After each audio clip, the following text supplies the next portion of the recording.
हुन्छ आउनुहोस् हामी बुधबारको सेवालाई सुरु गरौँ। म सबैजनालाई स्वागत गर्न चाहन्छु हाम्रो सेवामा र सबैजनालाई प्रभु यीशु ख्रीष्टको नाममा जय मसीह। हुन्छ आउनुहोस् हामी प्रार्थनाद्वारा सुरु गरौँ। म प्रार्थना गर्नेछु र प्रार्थनामा सबैजना सहभागी हुनु होला। आउनुहोस् प्रार्थना गरौँ। स्वर्गमा बस्ने हामीले जीवित महान परमेश्वर पिता प्रभु धन्यवाद छ र परमेश्वरलाई आजको समय आजको दिन यो प्रभु सङ्गति दिनुभएको निम्ति र परमेश्वरको सहायता खोज्छौँ। आजको सेवामा पनि जसरी विगतमा पनि यस मण्डलीमा परमेश्वरले जसरी सहायता दिनुभयो आजको दिनको सेवामा पनि र सबै भागहरूमा सहायता दिनुहोस् र परमेश्वरको वचनबाट सिक्ने मौका पनि दिनुहोस्। आज पनि र वक्तालाई पनि सहायता दिनुहोस्, प्रचार गर्नलाई प्रभु सहायता दिनुहोस्। स्वस्थमा सबैजनालाई यहाँ आउनुभएका प्रियजनहरूलाई पनि र प्रभु आजको सेवा समितिका सबै भागहरू भजनहरू भेटी प्रभु यीशुको नाममा आमेन। हुन्छ आउनुहोस् हामी 42 नम्बरको भजन गाउनेछौँ। 42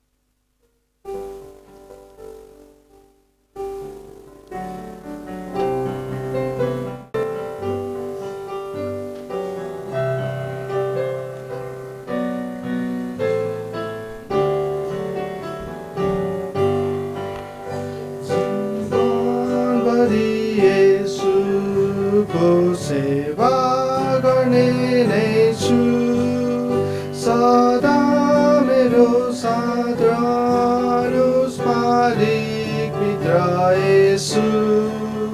न युद्धमा डराउँछु तपाईँ साथ रहँदा, न गोरेटो हराउँछु तपाईँलाई बजाउँदा।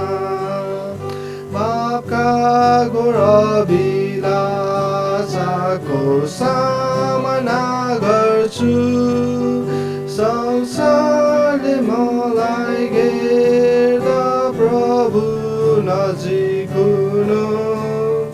भित्र र चारैतिर मेरा नाचौ छ, येशू मेरो हृदयलाई पापदेखि जोगाउनु। येशूलाई पछ्याउनेलाई प्रतिज्ञाहरू छ र येशूको महिमामा प्रवेश पाउनेछ।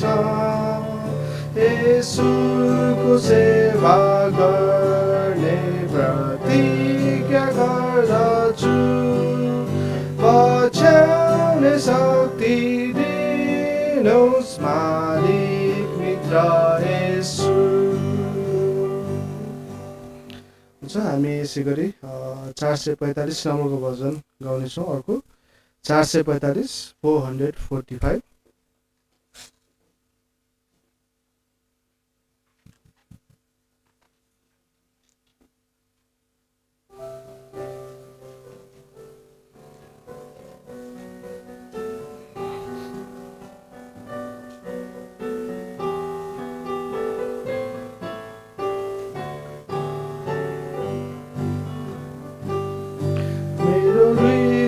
राख्नुहोस् पितामा तपाईँमा ईश्वरीय उपस्थितिको प्यासो। तपाईँलाई प्रेम गर्न ध्यानुहोस् पुरै नै शुद्ध पार्नुहोस्, मन फिराउनुहोस् मेरो। तपाईँ प्रति प्यास प्रभु मलाई जोसले भर्नुहोस्, पिताको निम्ति प्यास। प्रार्थना सुन्नुहोस्, प्रदान गर्नुहोस् शक्ति, सेवा मात्र होइन मेरो सब हृदयले प्रेम गर्न। पिता आत्माले भर्नु सेवा गर्न पनि मेरो सब उद्देश्य ख्रीष्ट लक्षित होस्। निस्वार्थ सुनपाइमा पछ्याउन सिकु, तपाईँ बनोस् मेरो तृष्णा।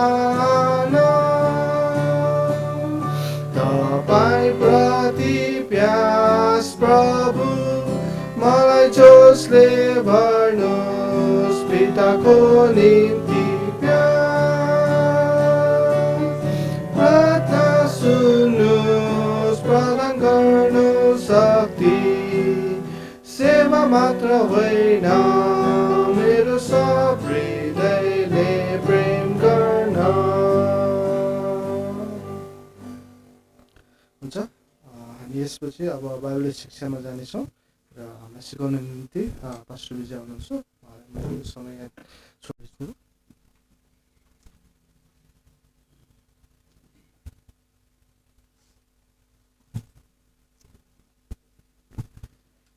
हुन्छ, तपाईँहरू सबैजनालाई धेरै धेरै स्वागत छ अनि धेरै धन्यवाद पनि। आज बुधबार बेलुकीको सेवामा तपाईँहरू उपस्थित हुनुभएको छ र हामी परमेश्वरको वचनबाट यो समय सिक्नेछौँ अनि हामीले सिकिरहेको विषयलाई हामी निरन्तरता दिनेछौँ यो समय। अनि हामीले सिकिरहेको विषय चाहिँ हामी सबैलाई थाहा छ, हामीले गएको 2 हप्ता यो विषयलाई हेरिरहेका छौँ अनि यो चाहिँ हामीलाई किन चाहिन्छ भन्ने मुख्य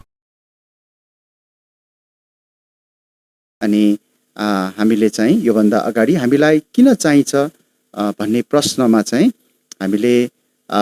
हामीलाई परमेश्वर किन चाहिन्छ अनि त्यसपछि हामीलाई बाइबल परमेश्वरको वचन बाइबल किन चाहिन्छ भन्ने विषयमा हामीले हेरिसकेका छौँ र हामी सबैलाई याद छ हामीलाई परमेश्वर किन चाहिन्छ भन्ने विषयमा हामीले हेर्दाखेरि उहाँ हाम्रो सृष्टिकर्ता, उहाँ हाम्रो उद्धारकर्ता र उहाँ हाम्रो प्रबन्धकर्ता हुनु भएको हुनाले हामीलाई उहाँ चाहिन्छ, हामीलाई परमेश्वर चाहिन्छ।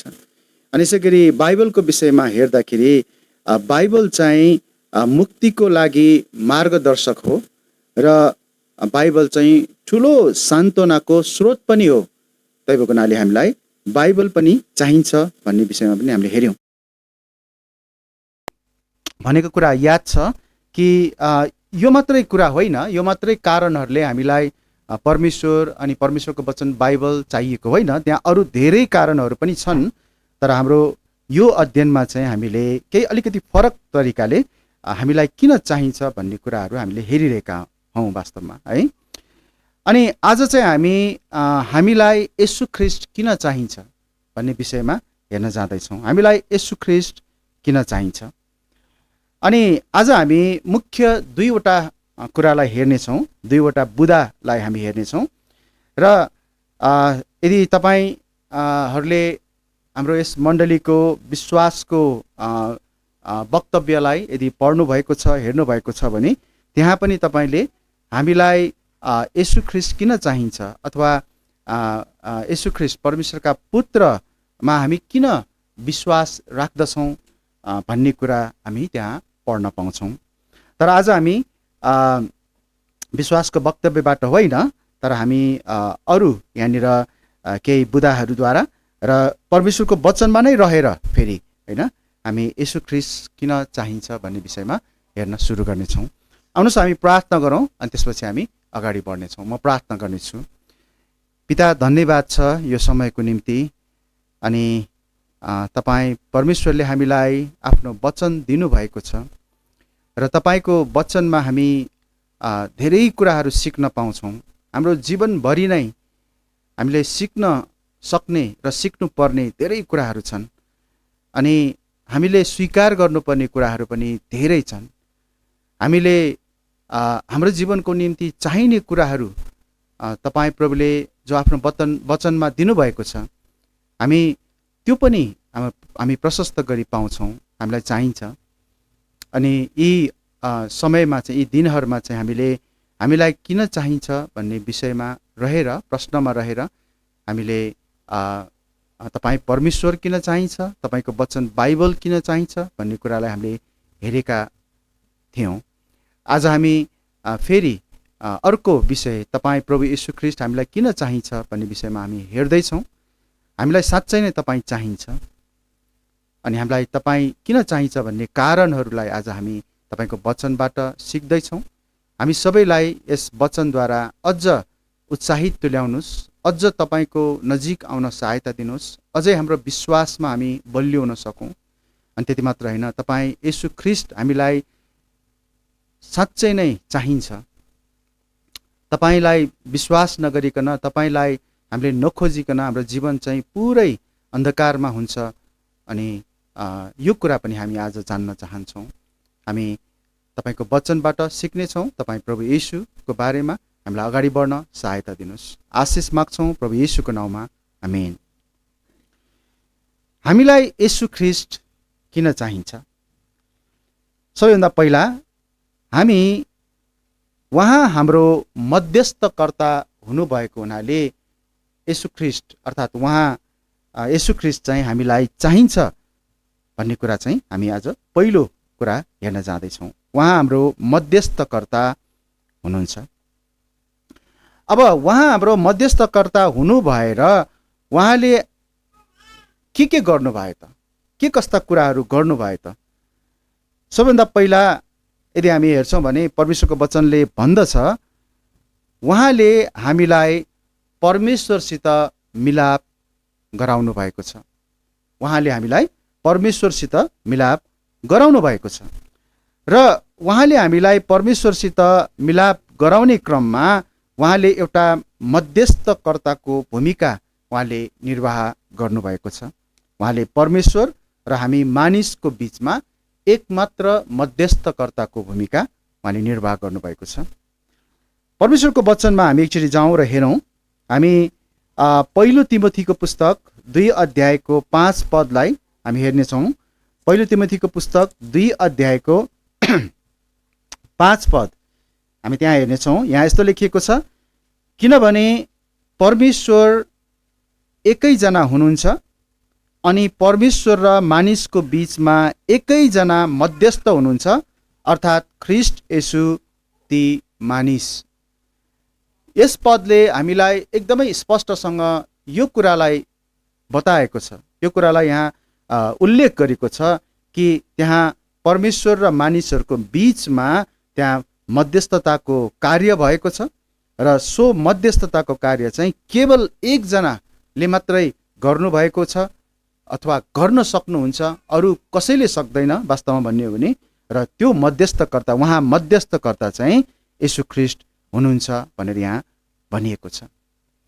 अब हामीलाई परमेश्वरसँग मिलाप गर्नु खाँचो थियो, किनकि हाम्रो पापको कारणले गर्दाखेरि परमेश्वरबाट हामी टाढा भएका थियौँ, हामी परमेश्वरबाट बिराना भएका थियौँ र त्यहाँ कुनै पनि हाम्रो आफ्नो तरिकाहरूले परमेश्वरसँग हाम्रो मिलाप गर्न सम्भव थिएन। तर प्रभु येशू ख्रीष्ट यस संसारमा आउनुभयो र उहाँले जुन क्रुसको कार्यलाई पुरा गर्नुभयो त्यस कार्यद्वारा उहाँले चाहिँ परमेश्वर र हामी बिचमा एउटा सम्बन्ध उहाँले जोड्नु भएको छ। हाम्रो पापहरूलाई क्षमा गरिएको छ अनि हामी चाहिँ अब परमेश्वरको नजिकमा परमेश्वरसँग हामी जान हामी चाहिँ अब योग्य भएका छौँ ख्रीष्ट येशूको कारणले गर्दाखेरि। र त्यसैको कारण त्यही कारणले गर्दाखेरि, उहाँकै कारणले गर्दाखेरि, उहाँको मध्यस्थताको कारणले गर्दाखेरि अब चाहिँ परमेश्वर र हाम्रो बिचमा चाहिँ त्यहाँ मिलाप पनि भएको छ, हैन? अनि उहाँलाई परमेश्वरले अर्थात् प्रभु येशू ख्रीष्टलाई परमेश्वरले पापी मानिसहरूसित मिलाप गर्न पठाउनु भएको हो भन्ने कुरा हामी परमेश्वरको वचनमा स्पष्टसँग हामी पढ्न पाउँछौँ। जसरी दोस्रो कोरिन्थी 5 अध्यायको 18 पददेखि 20 पदमा त्यहाँ भनिएको छ, तपाईँले पनि हेर्न सक्नुहुन्छ। दोस्रो कोरिन्थी 5 अध्यायको त्यहाँनिर 18 पददेखि 20 पदसम्म त्यहाँ भनेको छ, अनि सबै कुराहरूबाट भएका हुन्, अनि सबै कुराहरू माफ गर्नुहोस्, अनि सबै कुराहरू परमेश्वरबाट भएका हुन्, जसले येशू ख्रीष्टद्वारा आफूसँग हाम्रो मिलाप गराउनु भएको छ र हामीलाई मिलापको सेवा दिनुभएको छ। यहाँनिर हामी के पाउँछौँ त? यहाँनिर येशू ख्रीष्टद्वारा परमेश्वरले आफूसँग उहाँसँग हाम्रो चाहिँ मिलाप गराउनु भएको छ भनेर यहाँ भनिएको छ। अब यसपछि तपाईँले पढ्नुभयो भने तल परमेश्वरले प्रभु येशूद्वारा चाहिँ येशू ख्रिस्टद्वारा चाहिँ हामीसँग मिलाप गर्नुभयो र उहाँले पनि अब हामीलाई मिलापको सेवा दिनुभएको छ। संसारमा भएका हराएका मानिसहरूलाई पनि जो हामी जस्तै एक दिन हामी जस्तो थियौँ त्यस्तै छन् हैन, जसरी हाम्रो मिलाप भएको छ अब हामीले पनि त्यस्तै प्रकारको मिलापको सेवा गर्नुपर्छ, मानिसहरूलाई हराएका मानिसहरूलाई परमेश्वरसँग मिलाप गराउनुपर्छ भन्ने कुरा चाहिँ हामीलाई यहाँ सिकाइएको छ। हामीलाई राजदूत हुनको निम्ति भनिएको छ, हामीलाई मिलापको वचन सुम्पिएको छ भनिएको छ र हामीले चाहिँ मानव कि परमेश्वरको सट्टामा ख्रिस्टको सट्टामा मानिसहरूसँग बिन्ती गर्नुपर्छ कि ख्रिस्ट परमेश्वरसँग मिलाप गर भनेर हामीले बिन्ती गर्नुपर्छ, मानिसहरूलाई बताउनुपर्छ हैन। तर यहाँनिर हामीले हेर्न खोजेको कुरा के हो भन्दाखेरि हामीसँग परमेश्वरले मिलाप गर्नको निम्ति परमेश्वरले आफ्नो पुत्रलाई येशू ख्रिस्टलाई यस संसारमा पठाउनु भएको हो है। अनि यो मिलापको सेवामा उहाँले चाहिँ आफ्नो पुत्रलाई हामी कहाँ पठाउनु भएर हाम्रो परमेश्वरसँग अब मिलाप भएको छ। यहाँनिर मध्यस्थकर्ताको एउटा भूमिकाको रूपमा वा मिलापको सेवकाई गर्नको निम्ति प्रभु येशूले केवल मध्यस्थकर्ता वा मिलापको एउटा सेवकाई मात्र गर्नु भएन, तर उहाँले चाहिँ के गर्नुभयो त भन्दाखेरि आफैलाई हाम्रा पापहरूको निम्ति बलिदानको रूपमा पनि चढाउनु भयो र यो कार्यको निम्ति परमेश्वरले चाहिँ प्रभु येशू ख्रिस्टलाई पठाउनु भएको। परमेश्वरले प्रभु येशू ख्रिस्टलाई हाम्रा पापहरूको प्रायश्चितको निम्ति वा बलिदान हुनको निम्ति अर्पण गर्नलाई उहाँले चाहिँ पठाउनु भएको।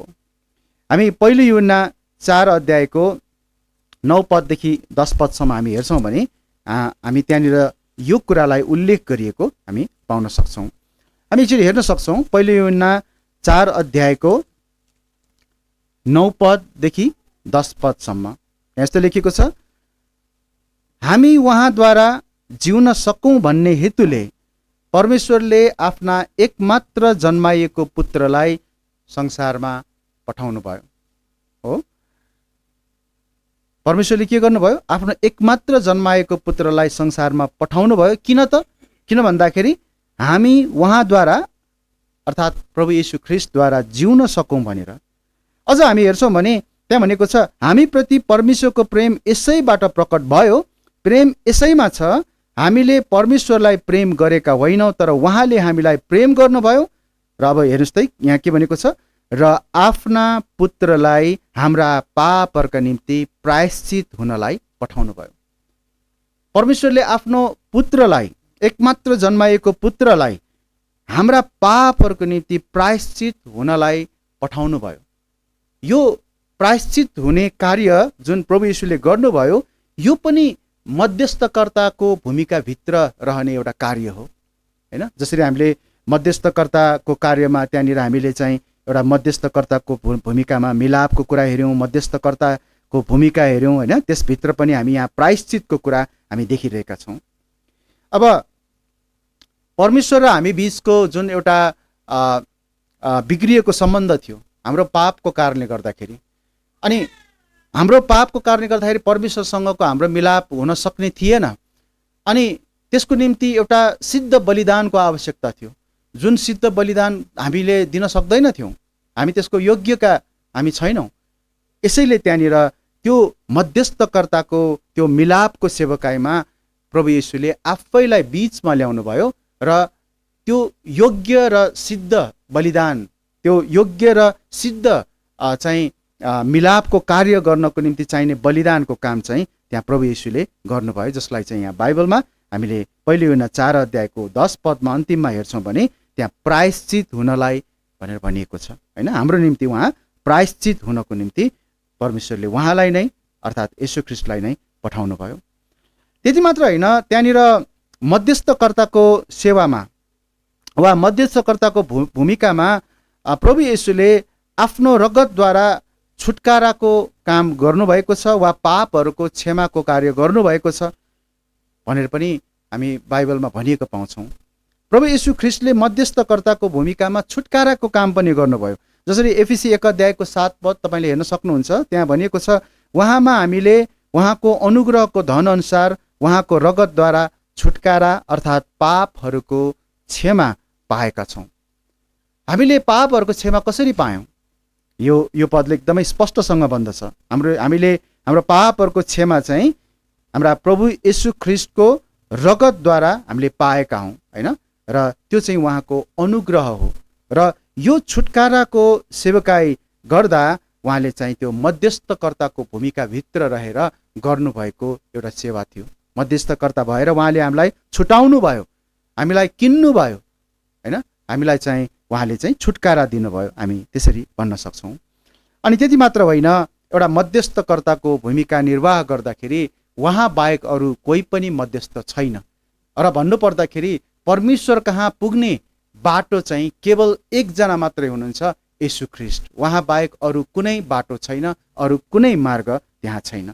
जसरी हामी यूहन्ना 14 अध्यायको 6 पदमा पढ्न पाउँछौँ, येशूले तिनलाई भन्नुभयो, बाटो सत्य र जीवन म नै हुँ, मद्वारा बाहेक कोही पनि पिता कहाँ आउँदैन, है? यसै गरी तपाईँले यूहन्ना 14 अध्यायको 21 पददेखि 23 पदसम्म हेर्नुभयो भने पनि त्यहाँ पनि येशू ख्रिस्ट मात्र परमेश्वर कहाँ पुग्ने बाटो हुनुहुन्छ भन्ने कुरालाई उल्लेख गरिएको छ।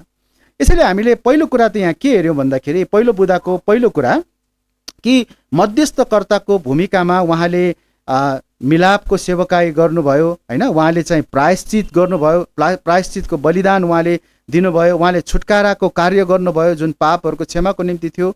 र साथसाथै उहाँ एकमात्र बाटो पनि हुनुहुन्छ, पिता कहाँ पुग्ने एकमात्र बाटो हुनुहुन्छ भन्ने कुरा पनि हामीले हेऱ्यौँ। यसैले हामीलाई येशू चाहिन्छ, किनकि उहाँ नै एकमात्र बाटो हुनुहुन्छ जसद्वारा एक पापीले परमेश्वरसँग मिलाप गर्न सक्छ। अब दोस्रो कुरा हेरौँ, एक मध्यस्थकर्ताको रूपमा उहाँले अर्को के गर्नुभएको छ त भन्दाखेरि, हाम्रो निम्ति परमेश्वरसित मध्यस्थ गर्नुहुँदा उहाँले के गर्नुभएको छ? हाम्रो निम्ति अब अन्तर्विन्ती गर्दै हुनुहुन्छ। अहिले नै यही बेला पनि, है, उहाँ परमेश्वरको दाहिने हातमा हुनुहुन्छ र हाम्रो निम्ति अन्तर्विन्ती गर्दै हुनुहुन्छ भनी बाइबलले हामीलाई बताउँदछ। रोमी 8 अध्यायको 34 पदमा तपाईँले त्यहाँ हेर्न सक्नुहुन्छ। त्यहाँ भनेको छ, रोमी 8 अध्यायको 34 पदमा म पढ्नेछु। यस्तो भनेको छ, दण्डको आज्ञा दिने को हो? मर्नुहुने त ख्रिस्ट हुनुहुन्छ, तर उहाँ झन् बौरी उठ्नु भएको हो, जो परमेश्वरको दाहिने हातपट्टि पनि हुनुहुन्छ, जसले हाम्रा निम्ति अन्तर्विन्ती पनि गर्नुहुन्छ। अब हाम्रो निम्ति अन्तर्विन्ती गर्ने व्यक्तिको खाँचो छ, जसले त्यो मध्यस्थताको भूमिका खेल्नुभयो, प्रभु येशू ख्रिस्टले। उहाँले त्यो मध्यस्थताको कार्यलाई चाहिँ केवल एउटा निश्चित समयको लागि मात्रै गर्नु भएर त्यसपछि उहाँले समाप्त गर्नुभएको होइन। यदि त्यसो हुँदो हो त हामी आज कसको माध्यमबाट, को द्वारा हामी परमेश्वरसँग फेरि हामीले प्रार्थना गर्ने, फेरि हामीले बिन्ती गर्ने, होइन? फेरि हामीले गल्तीहरू पापहरू गर्दाखेरि क्षमा माग्ने, होइन? हामीले कसको माध्यमबाट गर्ने त, होइन? हामी किन भन्दाखेरि यो जीवनमा, यो शरीरमा अझै पनि हामी परीक्षामा, पापहरूमा हामी परिरहेका हुन्छौँ।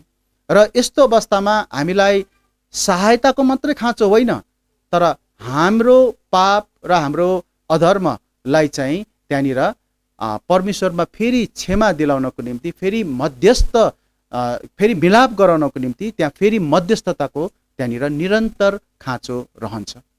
त्यही भएर हामी के गर्छौँ? हामी उही प्रभु येशू द्वारा चाहिँ हामी प्रार्थना गर्दछौँ र हामी परमेश्वरसँग हामी प्रार्थना राख्दाखेरि प्रभु येशूलाई एउटा अन्तर्विन्ती गरिदिनु हुने एक मध्यस्थकर्ताको रूपमा हामी लिँदछौँ। त्यही भएर हामीलाई याद छ होला नि, हामीले प्रार्थना गर्दाखेरि हामीले अन्तिममा के भन्ने गर्छौँ? प्रभु येशू ख्रिस्टको नाउँमा आमेन, हामी त्यो भन्ने गर्छौँ। त्यो भनेको चाहिँ हामीले परमेश्वरसँग राखेका सबै प्रार्थना, अन्तर्विन्ती, धन्यवाद, होइन, यी सबै कुराहरूलाई चाहिँ हामीले येशूको माध्यमबाट हामीले प्रभुमा हामीले राखिरहेका छौँ। त्यही भएर उहाँ चाहिँ हाम्रो के हुनुहुन्छ त? अन्तर्विन्ती गर्नुहुने प्रभु हुनुहुन्छ, है।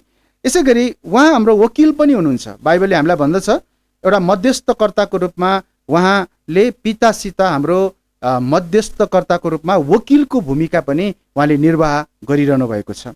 पहिलो यूहन्ना 2 अध्यायको 1 पदमा त्यहाँनिर यस्तो भनिएको छ, म पढ्नेछु, तपाईँहरूले पनि हेर्न सक्नुहुन्छ। पहिलो यूहन्ना 2 अध्यायको 1 पदमा, मेरा साना छोराछोरीहरू हो, तिमीहरूले पाप नगर भन्ने हेतुले म यी कुराहरू तिमीहरूलाई लेख्दछु। तर कसैले पाप गर्यो भने पिताको साथमा हाम्रा एकजना वकिल अर्थात् धर्मी येशू ख्रीष्ट हुनुहुन्छ। अब हामी सबैलाई थाहा छ वकिलले कस्तो प्रकारको भूमिका निर्वाह गर्छ। मानौँ न यदि म कुनै एउटा कानुनी समस्यामा परेँ, कुनै एउटा चाहिँ एउटा कानुनी एउटा चाहिँ कार्यमा, कानुनी एउटा व्यवहारमा म फसेँ र त्यहाँनिर मेरो तर्फबाट त्यहाँनिर कानुनी उपचार गर्नुपर्ने, मेरो तर्फबाट वकालत गर्नुपर्ने, बोलिदिनुपर्ने त्यहाँ कोही चाहियो र अवश्य पनि त्यसको निम्ति एक वकिल राखिन्छ। अब मैले जसलाई एउटा वकिलको रूपमा राखेको छु, मानेको छु, त्यस वकिलले चाहिँ के गर्छ, मेरो तर्फबाट बोलिदिन्छ, हैन, मेरो निम्ति बोलिदिन्छ, है, मेरो पक्षमा बोलिदिन्छ। हामीलाई पक्कै पनि यो कुरा थाहा छ। यहाँनिर हामी त्यही कुरा पाउँछौँ। जब हामीलाई त्यहाँनिर हाम्रो पक्षबाट बोल्नुपर्ने कोही खाँचो हामीलाई पर्छ, कोही व्यक्ति हामीलाई चाहिन्छ भने त्यहाँ हाम्रो तर्फबाट वास्तवमै बोलिदिनु हुने एकमात्र सिद्ध हाम्रो पक्षबाट बोल्नुहुने चाहिँ येशू ख्रीष्ट हुनुहुन्छ एउटा वकिलको रूपमा, है। अनि उहाँले हाम्रो पक्षबाट बोल्नु हुँदाखेरि उहाँले सधैँ नै के गर्नुहुन्छ भन्दाखेरि हामीलाई सहायता गर्नको निम्ति, हैन, हामीलाई चाहिँ जति सकिन्छ, हैन, जति उहाँले चाहिँ हामीलाई मद्दत गर्न चाहनुहुन्छ, उहाँले गर्नुहुने मद्दतहरू सबै हामीलाई गर्नुहुन्छ। अर्थात् उहाँले हामीलाई पुरा रूपमा नै उहाँले आफ्नो सेवा दिनुहुन्छ, है। त्यस्तो प्रकारले चाहिँ उहाँले एउटा वकिलको त्यहाँनिर भूमिका उहाँले चाहिँ निर्वाह गर्नुहुन्छ। र यहाँनिर उहाँ प्रभु येशू ख्रीष्टलाई वकिल भनेर भनिँदा यहाँनिर चाहिँ धर्मी येशू ख्रीष्ट पनि भनिएको छ। यो दुईटा शब्दलाई चाहिँ हामीले कसरी हेर्नुपर्छ भन्दाखेरि उहाँले जब एउटा वकिलको सेवा गर्नुहुन्छ, उहाँले धार्मिकतामा यो काम गर्नुहुन्छ, किनकि उहाँ धर्मी हुनुहुन्छ। अनि उहाँले हाम्रो पक्षमा त्यो कार्य गर्नु हुँदाखेरि उहाँले हामीलाई पनि परमेश्वरको सामु योग्य तुल्याउनको निम्ति उहाँले आफ्नो धार्मिकताद्वारा हाम्रो तर्फबाट उहाँले बोल्नुहुनेछ। यसैले यहाँनिर उहाँले मध्यस्थकर्ताको भूमिका निर्वाह गर्नुहुँदा उहाँले चाहिँ एउटा अन्तर्विन्तीको कार्य गर्नुहुन्छ, उहाँले वकिलको कार्य गर्नुहुन्छ भने अब उहाँले चाहिँ अर्को एउटा तरिकाबाट पनि हामीलाई चाहिँ उहाँले चाहिँ मध्यस्थकर्ताको भूमिकामा उहाँले सेवा गर्नुहुन्छ अथवा उहाँले काम गर्नुहुन्छ। त्यो चाहिँ महापुजारी हुनु भएर, अर्थात् बाइबलले त अझ उहाँलाई चाहिँ महान महापुजारी भनिएको छ। उहाँ यो संसारमा आउनुभयो र हाम्रो निम्ति दयालु र विश्वासयोग्य महापुजारी हुनुभएको छ। हामी हिब्रू 2 अध्यायमा, हिब्रू 4 अध्यायमा हामी हेर्छौँ भने त्यहाँनिर उहाँले चाहिँ महापुजारीको रूपमा कसरी हाम्रो निम्ति उहाँले सेवा गर्नुभएको छ, मध्यस्थताको काम गर्नुभएको छ भन्ने कुरा हामी पढ्न पाउँछौँ। हामी एउटा चाहिँ हेरौँ, हिब्रू 2 अध्यायको 17देखि 18मा, तपाईँहरूले हिब्रू 4 अध्यायको 14 पददेखि 15 पद पनि हेर्न सक्नुहुन्छ। तर यहाँनिर हामी हिब्रू 2 अध्यायको 17 र 18मा यसरी लेखेको पढ्न पाउँछौँ, यसकारण मानिसहरूका पापहरूको प्रायश्चित गर्नलाई परमेश्वरसँग सम्बन्ध राख्ने कुराहरूमा दयालु र विश्वासयोग्य महापुजारी हुनका निम्ति, है, कस्तो महापुजारी हेर्नुहोस् त यो पदमा भनिएको छ, दयालु र विश्वासयोग्य महापुजारी हुनका निम्ति उहाँ सबै कुराहरूमा आफ्ना भाइहरू समान हुनु परेको थियो, किनकि परीक्षित भई उहाँ आफैले दुःख भोग्नु भएको कारणले गर्दा उहाँ परीक्षामा परेकाहरूलाई सहायता गर्न कस्तो हुनुहुन्छ, यो पदले भन्दछ, हेर्नुहोस् त अन्तिम त्यहाँनिर शब्दभन्दा अगाडि योग्य हुनुहुन्छ, है। 18 पदमा उहाँ चाहिँ योग्य हुनुहुन्छ। यहाँनिर हामी के देख्छौँ भन्दाखेरि हाम्रो महापुजारी चाहिँ दयालु हुनुहुन्छ, उहाँ विश्वास योग्य हुनुहुन्छ। अब इतिहासमा हामी हेर्छौँ भने विशेष गरी यहुदी जातिमा चाहिँ इजरायलीहरूमा चाहिँ त्यहाँनिर पुजारीहरू धेरै आए। अनि हामी हेर्छौँ भने त्यहाँनिर ती पुजारीहरूलाई परमेश्वरले चाहिँ त्यो सेवाको निम्ति अवश्य पनि चुन्नुभयो। तर ती पुजारीहरू यसरी येशू ख्रीष्ट महापुजारी जस्तो योग्यको थिएन। उनीहरू कमजोर थिए, उनीहरू दुर्बल थिए। वास्तवमा भन्यो भने तपाईँले यदि बाइबलमा हेर्नुभयो भने पुजारीहरूले आफ्नो निम्ति पनि बलिदान गर्नु पर्थ्यो, आफ्नो पापहरूको निम्ति पनि बलिदान गर्नु पर्थ्यो है। उनीहरू आफै पनि त्यहाँनिर चाहिँ अयोग्य व्यक्तिहरू थिए, तर परमेश्वरले उनीहरूलाई प्रयोग गर्नुभयो होइन। तर यहाँ पनि हामी के देख्छौँ भन्दाखेरि यहाँ चाहिँ हामी प्रभु येशू ख्रीष्ट जो बिल्कुलै फरक हुनुहुन्छ, उहाँ चाहिँ महान महापुजारीको रूपमा उहाँ दयालु र विश्वास योग्य हुनुहुन्छ। अनि त्यति मात्र होइन, हामी यहाँ के पाउँछौँ, हिब्रू 4 अध्यायको 14 देखि 15 पदसम्म पनि मैले पढिनँ त्यहाँनिर, तर तपाईँले हेर्नुभयो भने त्यहाँ चाहिँ उहाँ एक महान महापुजारी हुनुहुन्छ र उहाँले चाहिँ के अरे हाम्रो निम्ति आफ्नो के अरे हाम्रा दुर्बलताहरूमा चाहिँ उहाँले सहायता गर्नुहुन्छ र उहाँ परीक्षामा पर्नु भए तापनि उहाँ चाहिँ पापरहित हुनुहुन्छ भनेर भनिएको छ। मैले भर्खर भन्दै थिएँ नि, जुन अरू पुजारीहरू चाहिँ उनीहरू आफै पनि पापी थिए र उनीहरूले आफ्नो निम्ति पनि बलिदान गर्नु पर्थ्यो।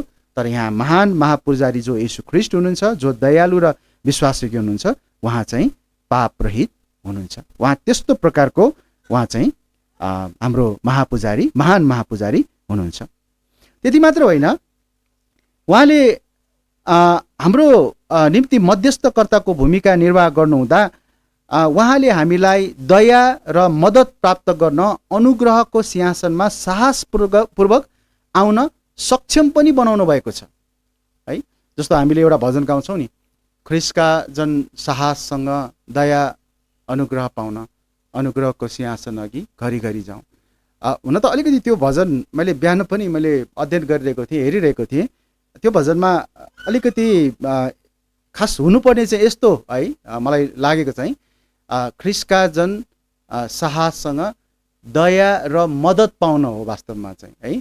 किनकि त्यो प्रभुले दिनुहुने अनुग्रहभित्र चाहिँ त्यो दया र मद्दत रहेछ कि त्यो पदमा। जसरी हिब्रू 4 अध्यायको 16 पदमा भनिएको छ, त्यहाँ चाहिँ कस्तो भनिएको छ हेर्नुभयो भने, यसकारण हामी साहससँग अनुग्रहको सिंहासन नजिक आउँ कि हामी दया पाउँ र अर्को हेर्नुहोस् त, दया पाउँ र खाँचो पर्दा सहायता पाउनलाई। पाउने कुरा चाहिँ त्यहाँ दया र सहायता हो, अनुग्रह प्राप्त गरौँ। अनुग्रहले चाहिँ यी कुराहरू दिने रहेछ, दया र सहायता वास्तवमा है। अनि मैले हेर्दै थिएँ त्यहाँ सायद मद्दत भनेर शब्द प्रयोग गर्नु पर्ला कि जस्तो पनि यो एउटा छलफलको विषय हुनसक्छ होइन। तर जे होस्, उहाँ एउटा मध्यस्थकर्ता हुनु भएर चाहिँ उहाँले हामीमाथि दया राख्नुभएको छ र हामीलाई मद्दत गर्नुहुन्छ। ओहो, कस्तो असल कुरा है, कति राम्रो कुरा। उहाँले चाहिँ हामीलाई त्यत्तिकै छोड्नु भएको छैन, हाम्रो कमजोरीलाई, हाम्रो दुर्बलतालाई जान्नु भएको छ। यसैले उहाँले हामीमाथि दया राख्नुहुन्छ, तर साथसाथै हामीलाई उठाउनको निम्ति, हामीलाई बलियो पार्नको निम्ति उहाँले मद्दत पनि गर्नुहुन्छ र यो सबै चाहिँ उहाँले उहाँको अनुग्रहद्वारा दिनुहुन्छ भन्ने कुरालाई चाहिँ हिब्रू 4:16 उल्लेख गरिएको पाउन हामी सक्छौँ। प्रियजनहरू, उहाँ हाम्रो मध्यस्थकर्ता हुनुहुन्थ्यो होइन, उहाँ हाम्रो मध्यस्थकर्ता हुनुहुन्छ अहिले पनि। उहाँ हाम्रो सधैँ नै मध्यस्थकर्ता हुनुहुन्छ। मैले अघि पनि सुरुमा भनेको थिएँ, यदि उहाँ अगाडि मात्रै विगतको समयमा मात्रै मध्यस्थकर्ता हुनु भएर आज नहुनु भएको भए हाम्रो निम्ति अहिले ठुलो समस्या हुन्थ्यो होइन। हामी परमेश्वरको सामु जानु होइन, परमेश्वरबाट क्षमा पाउनु, परमेश्वरसँग हाम्रो चाहिँ सङ्गतिलाई बलियो बनाउनु, यो सम्भव हुने थिएन। तर प्रभु येशू ख्रीष्ट चाहिँ सधैँको निम्ति मध्यस्थकर्ता हुनुहुन्छ, किनकि बाइबलले भन्दछ उहाँ सधैँ जीवित हुनुहुन्छ। एउटा मध्यस्थकर्ताको रूपमा पनि उहाँ चाहिँ सधैँ जीवित हुनुहुन्छ।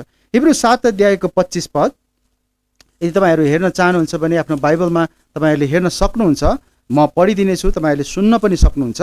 हिब्रू 7 अध्यायको 25 पदमा यहाँ यस्तो लेखिएको छ,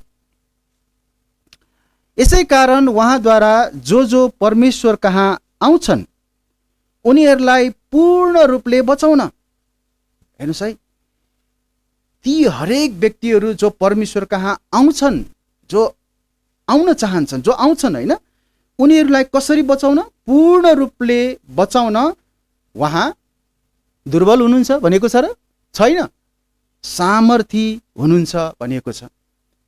किन सामर्थी हुनुहुन्छ त भन्दाखेरि किनकि उनीहरूका निम्ति अन्तर्विन्ती गर्न उहाँ सधैँ जीवित रहनुहुन्छ। ओहो, हामी यस्तो ख्रीष्टको सेवा गरिरहेका छौँ, यस्तो परमेश्वरको सेवा गरिरहेका छौँ।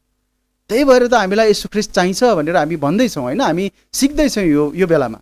हामी यस्तो प्रभु येशू ख्रीष्टको बारेमा सिक्दैछौँ, यस्तो प्रभुको बारेमा सिक्दैछौँ, हेर्दैछौँ जो सधैँ जीवित रहनुहुन्छ।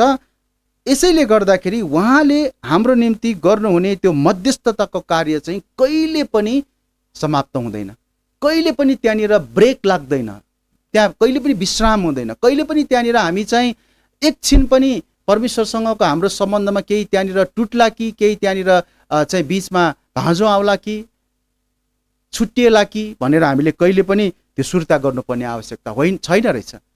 उहाँ चाहिँ सधैँ नै पूर्ण रूपले बचाउन सामर्थ्य हुनुहुन्छ। यसैले उहाँले चाहिँ हामीलाई यस्तो प्रकारले सहायता गर्नुहुन्छ एउटा मध्यस्थकर्ताको रूपमा कि उहाँले त्यो गर्नुहुँदा उहाँ चाहिँ सधैँ जीवित रहनुहुने प्रभु हुनुभएको हुनाले त्यो कहिले पनि हामीले चाहिँ त्यहाँनिर यस मध्यस्थताको भूमिकामा शङ्का गर्नुपर्ने त्यहाँ आवश्यकता छैन। यसैले हामीलाई येशू चाहिन्छ किनकि उहाँ नै एकमात्र बाटो हुनुहुन्छ जसद्वारा एक पापी क्रिस्चियनले परमेश्वरसँग सङ्गति गर्न सक्छ र एउटा विश्वासी क्रिस्चियनले पनि परमेश्वरसँगको सम्बन्धलाई चाहिँ बलियो बनाउन सक्छ है।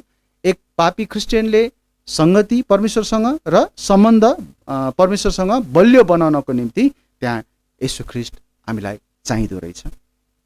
अब हामीले येशू ख्रीष्ट मध्यस्थकर्ताको रूपमा हामीले हेऱ्यौँ, तर त्यति मात्र होइन, हामीलाई येशू ख्रीष्ट हाम्रो शिक्षकको रूपमा पनि आवश्यक छ। अब यो दोस्रो कुरा म तपाईँलाई देखाउँदैछु। यद्यपि येशू ख्रीष्ट किन चाहिन्छ भन्ने कुरामा अरू धेरै कारणहरू छन्। मैले जसरी सुरुमा पनि भने होइन, हाम्रो अध्ययनमा चाहिँ हामी अलिकति बेग्लै दृष्टिकोणबाट अहिले अध्ययन गरिरहेका छौँ। तर अब चाहिँ हामी दोस्रो कुरा के हेर्दैछौँ भन्दाखेरि हामीलाई येशू ख्रीष्ट चाहिन्छ किनकि उहाँ हाम्रो शिक्षक हुनुहुन्छ। अनि शिक्षक हुनु भएर उहाँले हामीलाई उत्तम जीवन प्रदान गर्नुभएको छ। अब उहाँले हामीलाई कसरी उत्तम जीवन प्रदान गर्नुभएको छ त हामी केही कुराहरू हेरौँ। जस्तो सबभन्दा पहिला उहाँले प्रशस्तताको जीवन दिनु भएर उहाँले हामीलाई उत्तम जीवन प्रदान गर्नुभएको छ। तपाईँ र मलाई उहाँले जुन जीवन दिनुभयो नि त्यो प्रशस्तताको जीवन हो। हामीले सायद आफूलाई चाहिँ बरु कहिलेकाहीँ अलिकति एउटा चाहिँ गनगन गरौँला होइन, प्रश्न गरौँला, ओहो मलाई त कस्तो जीवन यो, मलाई अझै अपर्याप्त छ, मलाई अझै पुगेको छैन, अझै पनि घटी छ। तर वास्तवमा त्यस्तो होइन, त्यो त हामीले गलत दृष्टिकोणले आफूलाई हेरिरहेका छौँ। वास्तवमा परमेश्वरले के भन्नुहुन्छ भन्दाखेरि उहाँले हामीलाई दिनुभएको जीवन चाहिँ प्रशस्तताको जीवन हो। यूहन्ना 10 अध्यायको 10 पदमा विशेष गरी दोस्रो खण्डमा हेर्नुभयो भने त्यहाँ के भनेको चाहिँ त्यहाँ के भनेको छ भन्दाखेरि म चाहिँ तिनीहरूले जीवन पाउन् र झन प्रशस्त गरी पाउन् भन्ने हेतुले आएको हुँ। उहाँले खालि तिनीहरूले जीवन पाउन् मात्रै भन्नु भएन, झन प्रशस्त गरी पाउन् भनेर उहाँले भन्नुभएको छ होइन। तपाईँ र हामी यति धनवान छौँ ख्रीष्टको कारणले गर्दाखेरि कि हाम्रो धन चाहिँ हामीले सम्हाल्न सक्ने भन्दा, हामीले सोच्न सक्ने भन्दा अत्याधिक बढी छ। तर हामी चाहिँ कहिलेकाहीँ धनवान भएर पनि गरिब जस्तो व्यवहार गरिरहेका हुन्छौँ होइन। हामी धनवान भएर पनि कतिपटक चाहिँ हामी एउटा माग्ने व्यक्ति जस्तो होइन हामीले चाहिँ व्यवहार गरिरहेका हुन्छौँ, जबकि परमेश्वरले हामीलाई प्रशस्तताको जीवन दिनुभएको छ। एक्चुअली आफ्नो जीवनलाई निहालेर हेरौँ, एक्चुअली प्रभुले के गर्नुभयो मेरो जीवनमा भनेर एक्चुअली यसो आफ्नो जीवनमा ध्यान दिएर हेरौँ। यदि तपाईँले साँचो रूपमा आफ्नो जीवनमा परमेश्वरको प्रशस्तताको बारेमा तपाईँले खोजी गर्नुभयो भने तपाईँ कहिले पनि तपाईँले चाहिँ निराश तपाईँ हुनुहुने छैन, तपाईँले कहिले पनि गनगन गर्नुहुने छैन, तपाईँले कहिले पनि मलाई अभाव भयो भन्नुहुने छैन। तर तपाईँले हरेक पटक प्रभुलाई धन्यवाद दिने, हरेक पटक प्रभुलाई उहाँले दिनुभएको प्रशस्तताको निम्ति उहाँको महिमा गर्ने, उहाँको प्रशंसा गर्ने तपाईँले त्यो गर्न सक्नुहुन्छ। यसैले उहाँ एउटा शिक्षक भएर उहाँले हामीलाई सिकाउने कुरामा पनि, हामीलाई आत्मिक जीवनमा बढ्नको निम्ति पनि उहाँले त्यसरी नै एउटा प्रशस्तता दिनुभएको छ हैन। हामी आत्मिक रूपमा बढ्नुपर्छ, हामी सिक्ने कुरामा बढ्नुपर्छ है। कति विश्वासीहरू परमेश्वरको वचनलाई सिक्ने कुरामा बढ्न नसक्दाखेरि उनीहरूको अभ्यास पनि एकदमै फितलो, एकदमै कमजोर र एकदमै कमसल भएर गइरहेको अथवा रहिरहेको हामी पाउन सक्छौँ हैन। कति विश्वासीहरू हामी देख्छौँ हैन, जसलाई हामीले यदि सोध्ने हो भने उनीहरूलाई चाहिँ पाप कहाँबाट सुरु भयो भन्ने कुरा पनि उनीहरूले भन्न सक्दैनन्। त्यस्तो पनि विश्वासीहरू मैले पाएको छु, त्यस्तो व्यक्तिहरू हैन। त यो कतिपटक के कारणले हो त भन्दाखेरि परमेश्वरले जुन उहाँको आत्मिक सत्यताहरू हामीलाई प्रशस्त मात्रामा दिन चाहनुहुन्छ र दिनुहुन्छ, त्यसलाई चाहिँ हामीले स्वीकार नगर्नु, त्यसलाई हामीले नलिनु, त्यसलाई हामीले नसिक्नु, पालना नगर्नु हैन। त्यस्तो प्रकारको जीवन वास्तवमा राम्रो जीवन होइन, तर उहाँले हामीलाई प्रशस्तता दिनुभएको छ। त्यति मात्र होइन, उहाँले हामीलाई डोर्याउनु हुने एउटा शिक्षकको रूपमा उहाँले हामीलाई हाम्रो समझभन्दा बाहिरको शान्ति पनि दिनुभएको छ है। अब बाइबलमा धेरै खण्डहरू छन्, तपाईँले यूहन्ना 14 अध्यायको 27 पद, यूहन्ना 16 अध्यायको 23 पद, फिलिपी 4 अध्यायको 6 पददेखि 7 पद जस्ता ठाउँहरूमा हेर्नुभयो भने प्रभु येशू ख्रीष्टले हामीलाई कस्तो शान्ति दिनुभयो भन्ने कुरालाई त्यहाँ उल्लेख गरिएको छ। म चाहिँ एउटा पढ्ने छु यहाँनिर अहिले, यूहन्ना 14 अध्यायको 27 पदमा, शान्ति म तिमीहरूको साथमा छोड्छु, मेरो शान्ति म तिमीहरूलाई दिन्छु, संसारले दिने जस्तो चाहिँ म तिमीहरूलाई दिन्न, तिमीहरूको हृदय विचलित नहोस् न त भयभीत होस्। अब प्रभुले हामीलाई चाहिँ यस्तो शान्ति दिने कुरा गर्नुभएको छ। अरू पदहरूमा पनि हेर्छौँ भने जुन चाहिँ हाम्रो समझभन्दा बाहिरको छ, जस्तो फिलिपी 4 अध्यायमा तपाईँले हेर्नुभयो भने सारा समाजलाई माथ गर्ने परमेश्वरको शान्तिले तिमीहरूका हृदयहरू र तिमीहरूका विचारहरू ख्रीष्ट येशूमा रक्षा गर्नेछ भनेको छ। हामी यो संसारमा मानिसहरूले खोजिरहेको शान्तिलाई हेर्छौँ भने उनीहरूको आफ्नो समझमा आधारित शान्ति छ हैन। उनीहरूले आफ्नो विचारले शान्ति खोजिरहेका छन्, आफ्नो समझ अनुसारको शान्ति खोजिरहेका छन्। त्यो एकदमै सीमित छ, एकदमै लिमिटेड हैन। त्यसले वास्तवमै भन्यो भने दीर्घकालीन शान्ति दिँदैन, स्थायी शान्ति दिँदैन हैन। तर त्यति मात्र होइन, त्यो कतिपटक भौतिक शारीरिक शान्ति मात्र हुन्छ। यो शरीरलाई चाहिँ कसरी शान्त बनाउने, शरीरलाई कसरी चाहिँ आनन्द दिने भन्ने प्रकारको कुरामा मात्रै निर्भर रहन्छ। तर प्रभु येशूले दिनुहुने शान्ति त्योभन्दा बेग्लै फरक खालको छ। त्यही भएर उहाँले यहाँ के तुलना गर्नुभयो भन्दाखेरि संसारले दिने जस्तो चाहिँ होइन भन्नुभयो। भनेपछि त्यहाँ संसारले दिने शान्ति पनि रहेछ अनि परमेश्वरले दिनुहुने, प्रभु येशूले दिनुहुने शान्ति पनि रहेछ, तर फरक रहेछ।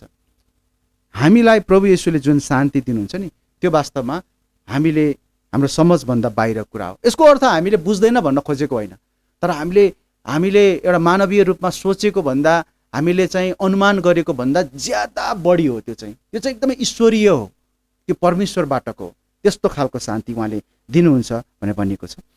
त्यति मात्र होइन, एउटा हामीलाई अगुवाई गर्ने एउटा शिक्षकको रूपमा, हामीलाई अगुवाई गर्ने व्यक्तिको रूपमा उहाँले हामीलाई कुनै पनि ज्ञानभन्दा बाहिरको प्रेम पनि उहाँले गर्नुहुन्छ है। अब प्रेमको परिभाषा यो संसारमा धेरै प्रकारको छ। यदि तपाईँहरूले बाहिर मानिसहरूसँग गएर प्रेम भनेको के हो भनेर सोध्नुभयो भने मानिसहरूको थरी थरीको जवाफहरू आउनेछ र त्यहाँनिर जवाफ आउँदाखेरि त्यहाँनिर शारीरिक प्रेमको कुराहरू आउँछ हैन। त्यहाँनिर के अरे अरू प्रकारका प्रेमहरू त्यहाँ छन्, जसमा चाहिँ एक प्रकारले स्वार्थ पनि हुन्छ, अभिलाषा पनि हुन्छ हैन। कतिमा त्यागको प्रेम पनि हुन्छ हैन। त्यस्तो खालको प्रेम पनि गर्छन् मान्छेहरूले। तर त्योभन्दा पनि अझ उच्च कोटिको, अझ एकदमै माथिको प्रेमको बारेमा प्रभुले भन्नुभयो, जुन चाहिँ उहाँले हामीलाई दिनुहुन्छ, जुन चाहिँ ख्रीष्टले दिनुहुन्छ, जुन चाहिँ हाम्रो ज्ञानभन्दा, हाम्रो समझभन्दा बाहिरको छ। एफएसी 3 अध्यायको 19 पद अनि यूहन्ना 15 अध्यायको 9 पदमा यो विषयमा बताइएको छ। म चाहिँ एफएसी 3 अध्यायको 19 पदमा पढ्नेछु। त्यहाँ यस्तो भनेको छ, र ज्ञानले जानेर नसकिने ख्रीष्टको प्रेमलाई जान्न सक कि तिमीहरू परमेश्वरको सारा परिपूर्णताले भरपूर हो। ओहो, हेर्नुहोस् त, यहाँ त के भनेको छ, ज्ञानले जानेर नसकिने ख्रीष्टको प्रेमलाई जान्न सक हैन। तपाईँ र मलाई परमेश्वरले जुन प्रेम गर्नुभयो नि, यूहन्ना 3:16 जब पढ्छौँ नि, परमेश्वरले संसारलाई यस्तो प्रेम गर्नुभयो कि उहाँले आफ्नो एकमात्र जन्माइएको पुत्रलाई दिनुभयो। जब हामी त्यो पद पढ्छौँ, वास्तवमा भन्यो भने त्यो हामी पापी मानिसहरू, हामी एउटा सीमित मानिसहरूले सोच्ने भन्दा धेरै परको प्रेम हो त्यो अगापे प्रेम हो, त्यो ईश्वरीय प्रेम हो। हामी मानिसहरूले त्यस्तो प्रेम गर्न पनि सक्दैनौँ। वास्तवमा भन्यो भने त्यति उच्च कोटिको प्रेम जुन प्रभुले बलिदान गरिकन गर्नुभयो, हामीले त्यसलाई पछ्याउन सक्छौँ अवश्य पनि, होइन। तर जुन प्रेम परमेश्वरले गर्नुभयो त्यो एकदमै निस्वार्थ र एकदमै बलिदानी प्रेम थियो। त्यो यो संसारको निस्वार्थ प्रेम, यो संसारको बलिदानी प्रेम भन्दा पनि उच्च कोटिको थियो। त्यो कुनै एक व्यक्तिको लागि थिएन, त्यो कुनै एउटा पापको क्षमाको निम्ति थिएन, त्यो कुनै एक युगको मानिसको लागि, कुनै एक दिनको मानिसको लागि थिएन। त्यो सबै मानव जातिको निम्ति, सबै मानव जातिका, सबै युगका, सबै पापीहरूको पनि सबै पापहरूको निम्ति परमेश्वरको प्रेम थियो त्यो। त्यस्तो प्रेम कसले गर्न सक्छ? त्यही भएर यो ज्ञानले जानेर नसकिने ख्रीष्टको प्रेमलाई भन्न खोजेको त्यस्तो खालको प्रेम हो, होइन। यो अपार छ। त्यसरी नै उहाँले चाहिँ एउटा हामीलाई डोर्याउनु हुने एउटा शिक्षकको रूपमा उहाँले हामीलाई आनन्द दिनुभएको छ, है। मेरो आनन्द तिमीहरूमा रहोस्, तिमीहरूको आनन्द पूर्ण होस् भनेर मैले यी कुराहरू तिमीलाई भनेको छु भनेर प्रभुले यहाँ भन्नुभयो। यूहन्ना 15:11 तपाईँले पहिलो पत्रुस 1:8 हेर्नुभयो भने जुन चाहिँ बयानै गर्न नसकिने र महिमाले भरिएको त्यो आनन्दले खुबै आनन्द मनाउँछौँ भनेर त्यहाँनिर पत्रुसले पनि लेखेका छन्। त्यस्तो आनन्दको कुरा त्यहाँ गरिएको छ। अनि त्यति मात्र होइन, त्यहाँनिर ख्रीष्टले हामीलाई एउटा मार्गनिर्देशक, एउटा शिक्षकको रूपमा डोर्याउनु हुँदा उहाँले हामीलाई एउटा सत्यता पनि सिकाउनु भएको छ कि चाहिँ हामीले मृत्युको सामना गर्नु परे तापनि, यो शरीर हाम्रो मरेर गए तापनि हामीमा फेरि जिउने आशा छ।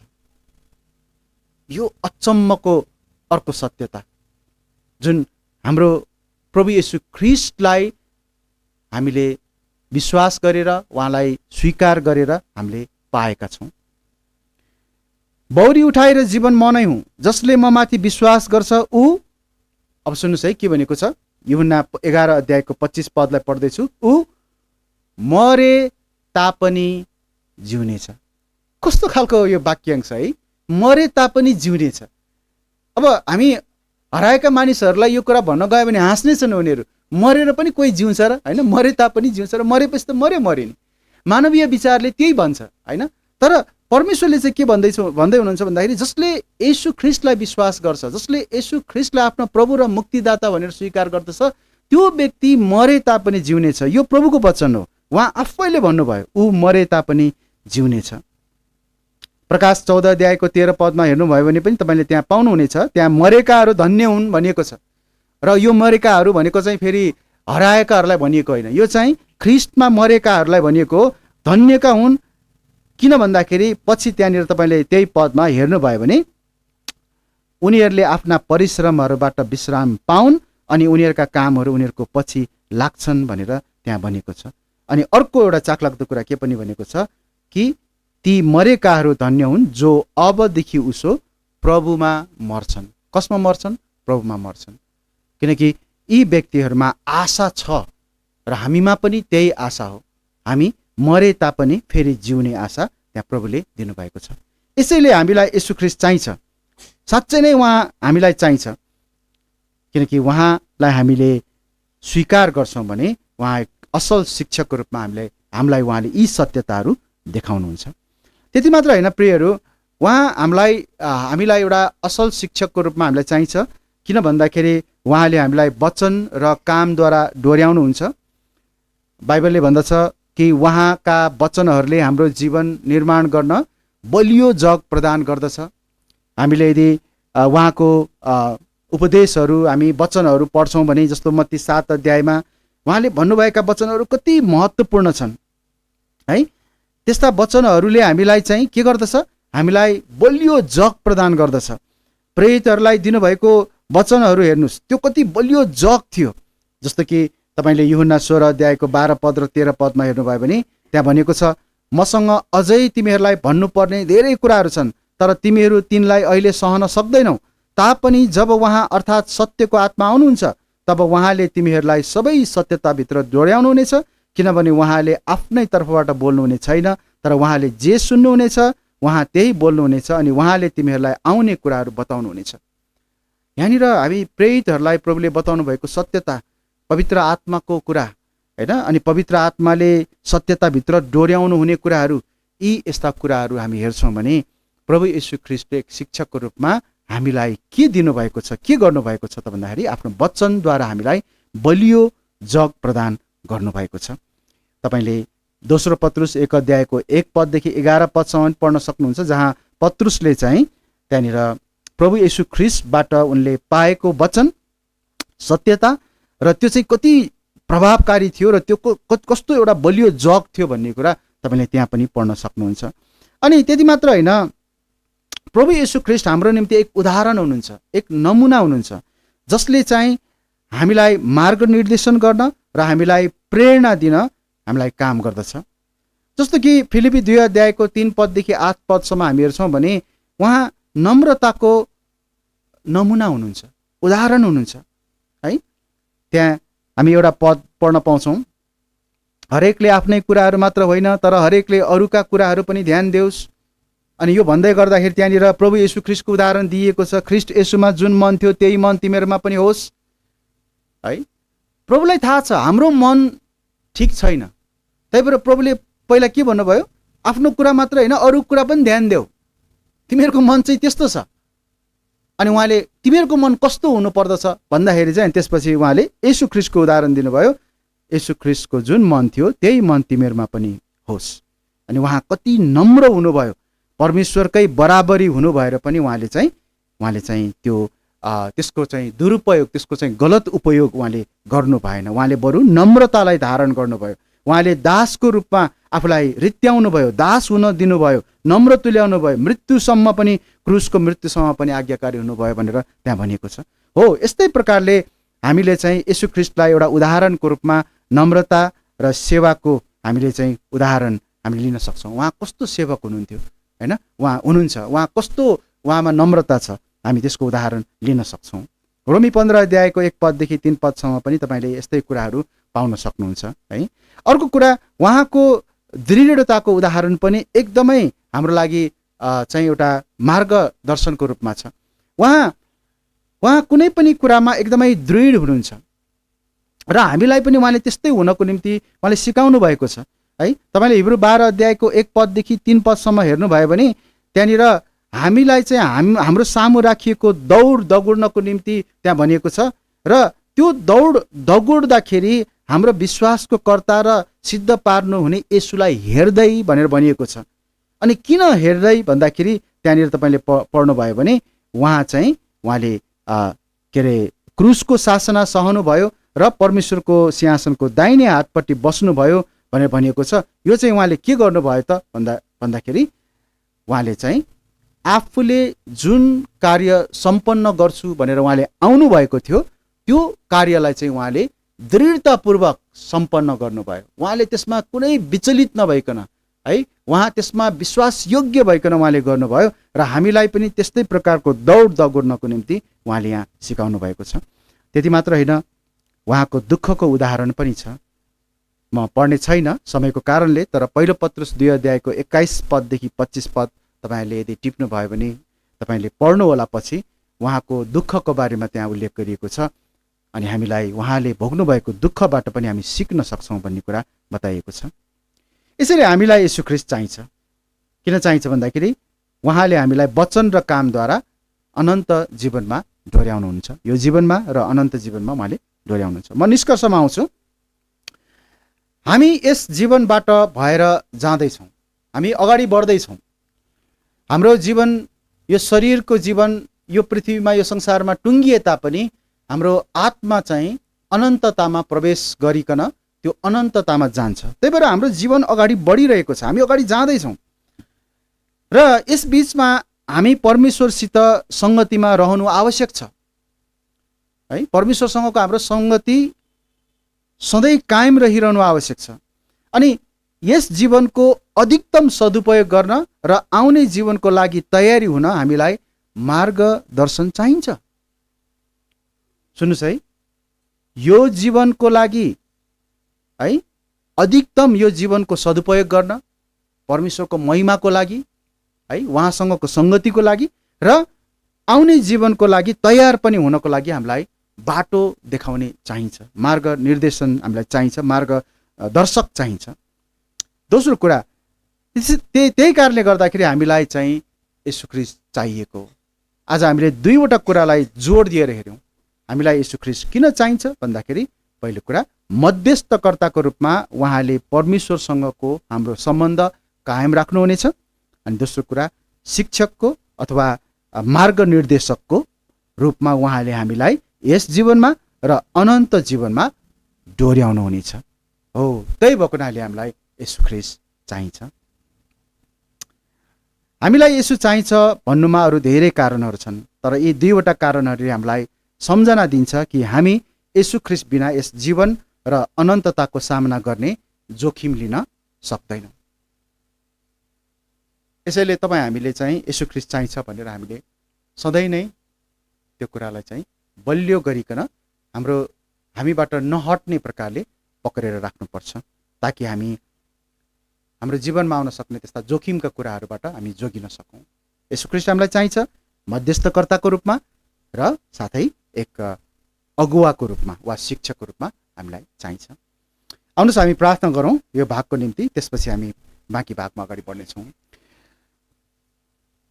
परमेश्वर पिता, हामी धन्यवाद दिन्छौँ तपाईँलाई, तपाईँको यस जीवित वचन र यस वचनमा उल्लेखित सत्यताहरूको निम्ति, जहाँ हामीले तपाईँ प्रभु येशू ख्रीष्ट हामीलाई किन चाहिन्छ भन्ने कुरा आज हामीले हेर्न पायौँ।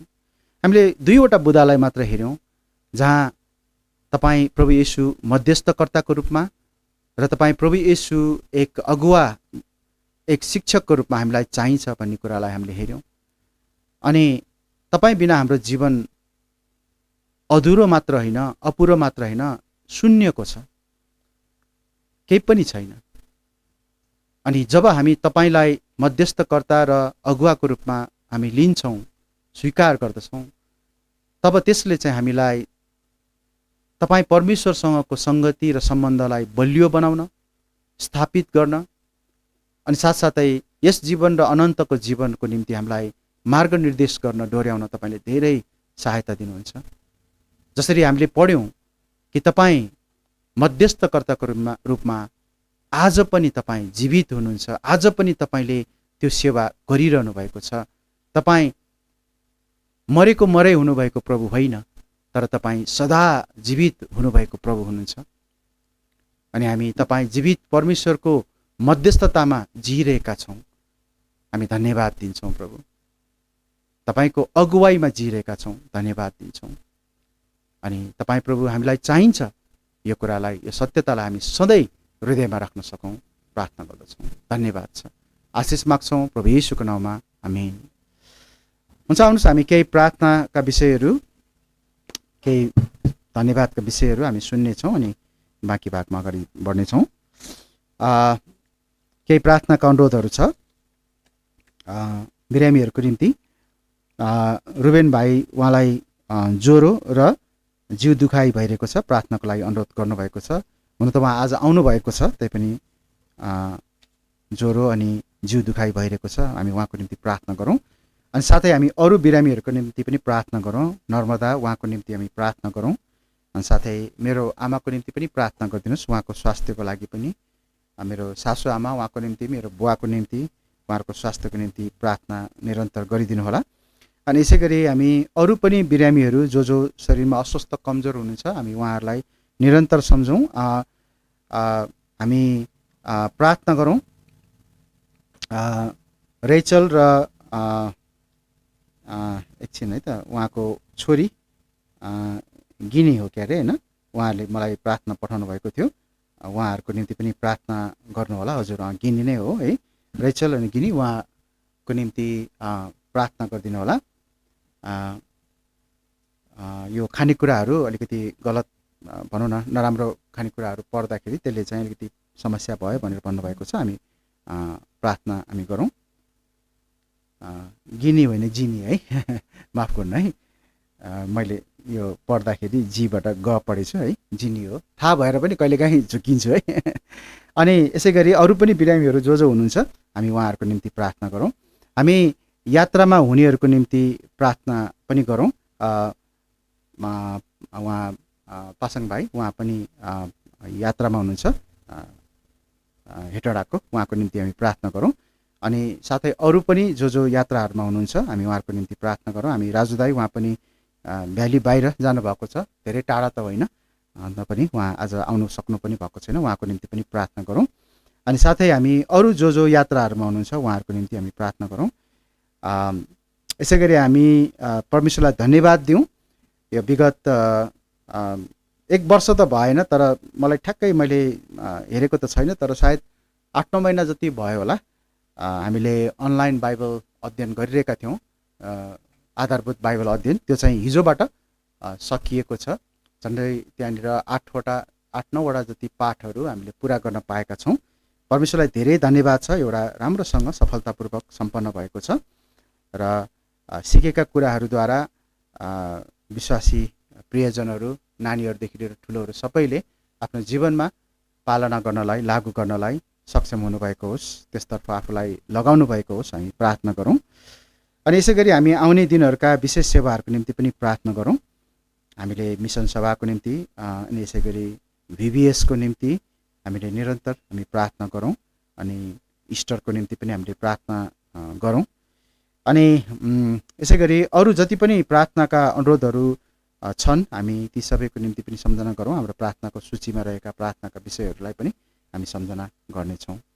हुन्छ, हामी यी विषयहरूको निम्ति प्रार्थना गरौँ अनि त्यसपछि हामी फेरि बाँकी भागमा पनि अगाडि बढ्नेछौँ।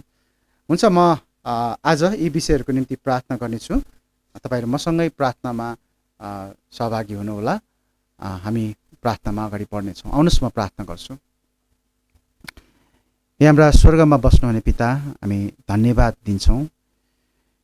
तपाईँ प्रभुको सामु हामी आउन पाएका छौँ। जसरी हामीले आज तपाईँको वचनबाट सिक्ने अवसर पायौँ कि तपाईँ प्रभुको अनुग्रहको सिंहासनको सामु हामी दया र मद्दत पाउन हामी आउन पाएका छौँ। अनि त्यो चाहिँ तपाईँ प्रभु येशू ख्रिस्टको कारणले सम्भव भएको छ। तपाईँ मध्यस्थकर्ता जसले हाम्रो सट्टामा वकिलको काम गर्नुहुन्छ, हाम्रो निम्ति वकिलको काम गर्नुहुन्छ र हाम्रो सट्टामा अन्तर्विन्ती गर्नुहुन्छ। अनि हाम्रो पुकाराहरूलाई तपाईँ प्रभुले पितामा राख्नुहुन्छ। अनि त्यति मात्र होइन, हामीलाई क्षमाको निम्ति, हामीलाई मद्दत गर्नको निम्ति, हामीलाई साहस प्रदान गर्नको निम्ति, दया प्रदान गर्नको निम्ति तपाईँ प्रभुले काम गर्नुहुन्छ। हामी धन्यवाद दिन्छौँ। आज पनि हाम्रो माझमा धेरै प्रार्थना अनुरोधहरू छन्, हामी तपाईँमा राख्दछौँ। बिरामीहरूको निम्ति हामी रेचल अनि जिनी उहाँहरूको निम्ति प्रार्थना गर्दछौँ। अनि यस्तै गरी हामी रुबेन भाइ उहाँको निम्ति पनि प्रार्थना गर्दछौँ, जुन ज्वरो आउने, जिउ दुख्ने भइरहेको छ। हामी नर्मदाको निम्ति अनि हाम्रा प्रिय बुवा आमाहरू अनि साथसाथै अरू पनि जो शरीरमा कमजोर दुर्बल हुनुहुन्छ उहाँहरूलाई तपाईँ प्रभुको कृपा सहायता रहोस्, हामी बिन्ती प्रार्थना गर्दछौँ। अनि हामी यात्रामा हुनेहरूको निम्ति पनि प्रार्थना गर्दछौँ। जो यात्रामा हुनुहुन्छ सहायता दिनुहोस् र आउने दिनहरूको यात्रामा पनि प्रभु जतिजनाले योजनाहरू बनाइरहनु भएको छ तपाईँकै इच्छामा, सहायतामा अगाडि बढ्नलाई मद्दत गर्नुहोस्, प्रार्थना गर्दछौँ। हामी धन्यवाद दिन्छौँ। केही समयदेखि हामीले जुन अनलाइन बाइबल अध्ययन गरिरहेका थियौँ त्यो हिजोबाट समाप्त भएको छ। अनि धेरै प्रियजनहरू, नानीहरूदेखि ठुलाहरूले सहभागिता जनाउनु भयो, धन्यवाद दिन्छौँ। अनि यसरी नै आउँदै दिनहरूमा तपाईँ प्रभुको वचनबाट सिक्नलाई हामीलाई अझ मौकाहरू दिनुहोस्, हामी प्रार्थना गर्दछौँ। हामी बाइबल कलेजको निम्ति प्रार्थना गर्दछौँ, नयाँ विद्यार्थीहरूको निम्ति प्रार्थना गर्दछौँ। बाइबल कलेजका कक्षाहरू प्रभावकारी ढङ्गले अगाडि बढ्नलाई सहायता हामी माग्दछौँ। अनि साथसाथै हामी धन्यवाद दिन्छौँ अरू विविध कुराहरू जो तपाईँले यस मण्डली र यस मण्डलीका सेवकाईहरू मार्फत तपाईँले गर्नुभएको छ, दिनुभएको छ र हामीलाई तपाईँले प्रयोग गर्नुभएको छ। धन्यवाद दिन्छौँ।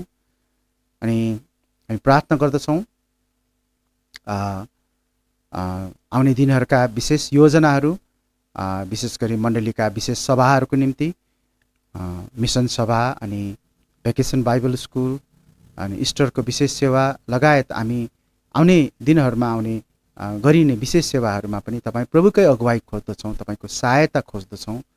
विगतका वर्षहरूमा चाहिँ तपाईँ प्रभुको आशिष हामीमाथि रहोस् हामी प्रार्थना गर्दछौँ। सबैजना प्रियजनहरू र हराएकाहरू लाभान्वित हुन सकुन् ती विशेष सभाहरूले हामी प्रार्थना गर्दछौँ। अनि यसै गरी हामी अरू जति पनि विषयहरू छन्, प्रार्थनाका अनुरोधहरू, अरू सबै प्रार्थनाको सूचीमा रहेका विषयहरू पनि तपाईँ प्रभुमा राख्दछौँ, सहायता दिनुहोस्। त्यसपछि हामी भेटी पनि उठाउँदैछौँ। यस भेटीमा पनि तपाईँ प्रभुको आशिष रहोस्, दिने हातहरूमा तपाईँ प्रभुको आशिष रहोस् र सबै भेटीहरूद्वारा प्रभु तपाईँको काममा र तपाईँको महिमाको निम्ति खर्च न सकौँ प्रार्थना गर्दछौँ। धन्यवाद छ। आशिष माग्छौँ प्रभु येशूको नाउँमा, आमेन। हुन्छ, आउनुहोस् हामी एउटा भजन गाएर भेटी उठाउनेछौँ। हामी चाहिँ 121 नम्बरको भजन हामी गाउनेछौँ। 121 121 121।